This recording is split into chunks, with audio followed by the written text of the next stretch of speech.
I keep my tongue out, I'm ignoring. Winning too much, so they think that I'll be doping. What's up guys, so in this video I'm going to be showing you guys how to get an awesome gun glow effect for completely free on only free apps. I just want to give a huge thank you and a huge shout out to Panik FN. I'll put his YouTube on the screen now as well as in the description.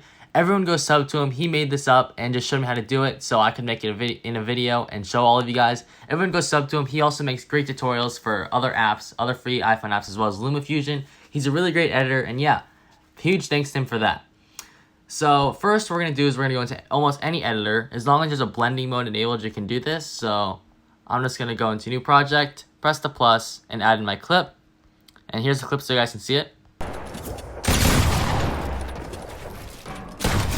So for this type of gun glow, the ideal thing is that your character pulls out your shotgun and shoots directly after it's pulled out. As you guys can see, I start pulling out here, and right when it's finished pulling out, I shoot the gun. That's ideal, so like Monger Classic, Cone Slide, anything like that, this will work really well on. But if it's just like a clip where you're running around with your shotgun already out and you shoot them, it won't look too great. So try to find a clip that you have where you're already pulling out your shotgun and you shoot right after. And so the first thing we're going to do is we're going to add some velocity. Without velocity, the gun glow won't even line up with the actual clip. So what we're going to do is we're going to press audio, unlink, and first of all, we're going to split the clip on the gunshot. So we're going to zoom into the first frame we see the pellets. That's going to be this frame. So I'm going to split the clip here and change the second half speed to 50%. And then we're going to go to the first frame where we see our character pull out their shotgun. So alright, so that's this. If you guys have a hard time, you guys can just use your fingers and zoom in more, and it's really easy to go frame by frame. So it's this one. So I'm just going to click on it and press split. And then, yeah. So right now we're going to change this speed to 50%. And we're also, wait, actually before we do that, change speed back to 1. And we know that this is going to be the point of the gunshot. So on the audio, we're going to just add a keyframe here so we know that it's here. So we don't forget where the gunshot is. Because when you add velocity, it's going to kind of mess up where the audio is. So we're going to have to keep track of that. So what we're going to do now is we're just going to go here, press mixer, and add in our overlay. As you guys can see on the bottom here, I have one for the spaz shotgun, like the purple and gold pump, as well as the gray, green, and blue pump. So I'm going to use the spaz one because I have a purple pump here. And what we're going to do is we're going to press blending and screen. And then we're just going to move it around and just make sure that it's directly on this first clip where we pull out our shotgun. And if you guys see here, it won't perfectly line up at the beginning.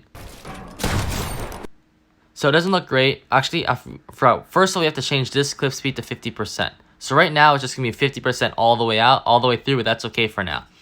So we're just going to make sure that this is lined up with the beginning, and this is what it should look like right now. So as you guys see, it doesn't look too right because it's obviously full slow-mo here, but don't worry, you can change that later. We're just working on this first.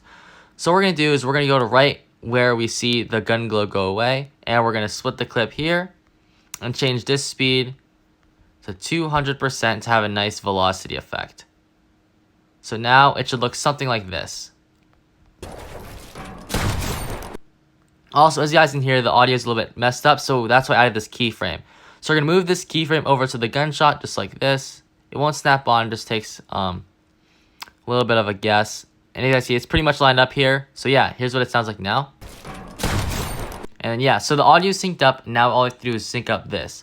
As you can see, it's not perfectly lined up, but Panik did a great job making this overlay so it follows the same overall shotgun layout and order that it pulls out in.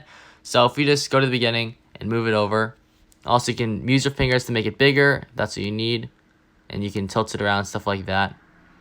You have to use your eyes here and just make sure that it doesn't have to be perfect because it's a glow, so it covers up a general area. But if you just line it up like this, that looks around good. Now let's see what it looks like. So obviously still won't perfectly follow your shotgun layout because everyone's clip is different. For example, I'm moving to the left here. I'm not standing still, so it's going to be a little bit different. So what we're going to do is we're just going to add a keyframe where we see that it goes off. For example, the edge is off here. So just add a keyframe here at the beginning and just make sure that it's lined up. You make it bigger if you want. And we're going to keep moving along. It's off here, so I'm just going to move it over here. You can always just change size as well if you need to. And just keep moving along and adjusting it so that it stays with your shotgun. Panik did a pretty good job, so you don't have to move it too much, but usually you'll have to do it a little bit because everyone's clip is going to be different. And yeah, that's going to be pretty much it. Here's what it should look like now. If you guys want this to look even better, what I would advise doing is just going a little bit over here, adding a keyframe. You're going a little bit over here, adding a keyframe. Adjust saturation 0, opacity at 50. And then we're going to go onto this clip. Adjust saturation 0, opacity 50. And go over to this 200% clip. Adjust saturation 0, or negative 100, sorry, not 0. And opacity at 50. And then here's what it should look like now. As you guys can see, that makes the gun glow pop really well. And it looks, this is probably one of the best effects I've ever seen, the gun glow effect. I've seen this done all the time on PC editing. And first I didn't think it was possible because it's hard to shape masks and add in like that glow effect. But Panik did a great job making this overlay and it looks super, super clean. So again, huge shout out to Panik FN. He pretty much did this entire thing and just showed me how to do it. So I could show you guys. Hope you guys enjoyed this video. If you guys have any questions or any suggestions for any future tutorials, you can either leave a comment down in the comment section or you can join my Discord and ask your questions or make your suggestions there. Thank you guys again for watching the video and hope you guys have a great rest of your day.